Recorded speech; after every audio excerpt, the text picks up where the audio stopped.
Commander Miller Worsley. He was an officer in the Royal Navy, serving from 1803 to 1815 until he became ill and was sent ashore on half pay. During the course of his career, he had seen action at the Battle of Trafalgar aboard HMS Swiftsure, and was later called to Canada from Bermuda in 1812. He arrived overland to the base at Natal Bay, once in command of the schooner HMS Nancy. His mission was to resupply Fort Mackinac.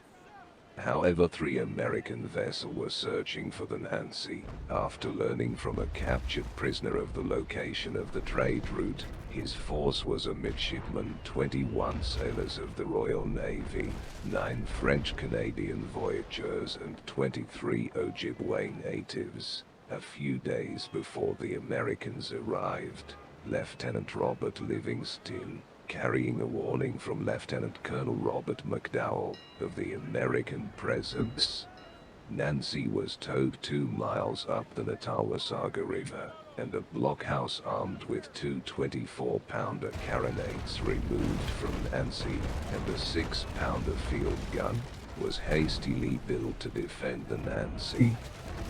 The American arrived at the Natal with Niagara, Scorpion and Tigress on 13 August. The Americans believed that Nancy was still en route and intended to intercept the Nancy on the lake, but on 14 August, some troops landed to set up an encampment at the mouth of the river, and foraging parties chanced on the Nancy's location. The next day, troops landed and attacked. The American vessels opened fire without success, but the Americans then landed a detachment of artillery with 1 5.5-inch howitzers. Worsley decided that continued defense was impossible and made preparations to destroy the blockhouse and Nancy. A line of powder was set to the Nancy and to the blockhouse. At 4 o'clock, Nancy was set alight, which set off an explosion in the blockhouse as well. Then Worsley's party retreated into the woods, having suffered 1 killed and 1 wounded. The Americans recovered the guns from the blockhouse, and then felled trees across the river to block it. The Niagara departed, leaving the gunboats to maintain a blockade of the bay. Orders were that the gunboats were to stay until bad weather arrived on Lake Huron. However, Tigress was to cruise for a week or 2 around to intercept canoes from the French River area. The Americans had missed 100 barrels of provisions in a storehouse, and 2 Bateau and Livingston's large canoe higher up the Natal River. Lieutenant Worsley removed the fallen trees from the river and sailed in open boats for Fort Mackinac with his sailors and Livingston, carrying 70 barrels of provisions. Having rowed and paddled 580 kilometers, Worsley encountered the 2 gunboats on 24 of August, but was able to turn aside without being spotted. He concealed the Bateau at a secluded bay, and his whole party reached Mackinac Island in the canoe on 1st of September. At one point, he had passed within only a few yards of one of the gunboats at night, without being detected. Supplies at Mackinac had run so short that McDowell's soldiers were on half rations. Worsley asked McDowell for reinforcements to attack the gunboats. He was given 4 large boats and 60 men of the Royal Newfoundland Fencibles. Lieutenants Bulger, Armstrong and Raderhurst of the Royal Newfoundland commanded 3 of the boats. Worsley commanded the other.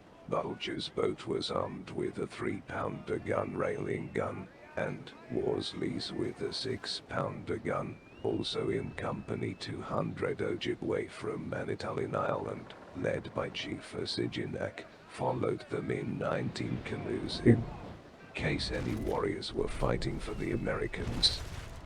The boats and canoes landed on Drummond Island. Worsley and Livingston went scouting the next day and spotted Tigress anchored. That night the British and Ojibwe set out for the gunboat. In the early hours of 4 September, Worsley's 4 boats approached Tigress silently. The crew of the gunboat spotted them too late, and their fire missed before they could reload. Worsley's and Armstrong's boats were alongside the starboard side of the gunboat, and Bulger's and Raider Horst's boats were to port.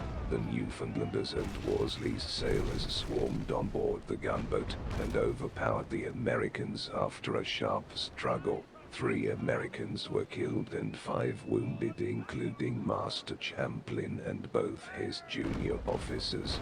3 British were killed and 7, including Lieutenant Bulger, wounded. Livingston set off to find Scorpion and returned 2 hours later to report that the gunboat was approaching. The captured Americans were hastily sent ashore. The next day, Scorpion came into view and anchored, but appeared not to have heard any of the fight. At dawn, Worsley set sail towards Scorpion in Tigris, under American colors, and with most of his men below decks or concealed under their greatcoats. The unsuspecting crew of Scorpion could be seen scrubbing the deck. Worsley approached to within few yards of the Scorpion, and then fired a volley of muskets and Tigris's 24-pounder cannon. As the vessels came into contact, Worsley's men swarmed aboard the American vessel. The surprised Americans made little resistance. 2 Americans were killed and 2 wounded. There were no British casualties, although small in scale. The British and Ojibwe successes on Lake Huron were vital. In great honor of Miller Worsley and the men who served with him, their valiant courage and duty shall carry into the 21st century and beyond.